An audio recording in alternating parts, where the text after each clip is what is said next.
അതിന്റെ ഇരകൾക്ക് ഒരു തരത്തിലും നീതി ലഭിക്കരുത് എന്ന ഒരു കാർക്കശ്യ ബുദ്ധിയോടുകൂടി CPM-ഉം അതിന്റെ ഭരണകൂടവും മുന്നോട്ട് പോവുകയാണ്.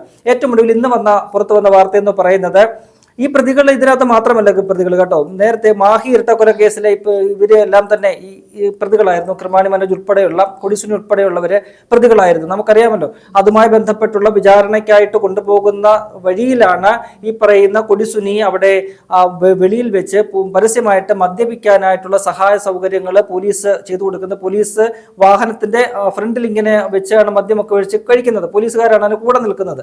അത്തരത്തിലുള്ള കാഴ്ചകൾ നമ്മളുണ്ട്. അപ്പോൾ ആ ഒരു കേസ്, ഇരട്ടക്കൊല കേസുമായി ബന്ധപ്പെട്ടുള്ള വിചാരണയൊക്കെ തന്നെ അടുത്തിടെയാണ് കഴിഞ്ഞത്.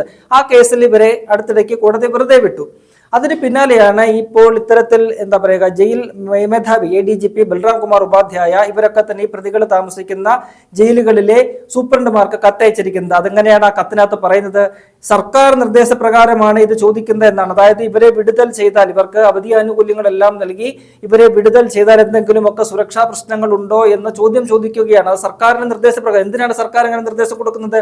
ഈ പറയുന്ന കൊടും ക്രിമിനലുകളെ വിട്ടയച്ചാൽ എന്തെങ്കിലും സുരക്ഷാ പ്രശ്നമുണ്ടോ എന്ന് സർക്കാർ ചോദിക്കേണ്ട കാര്യം എന്താ? ഒരു കേസിൽ അവരെ വെറുതെ വിട്ടു എന്ന് കരുതിക്കൊണ്ട് അതിന് അപ്പീൽ പോകാനുള്ള സാധ്യതകളില്ലേ?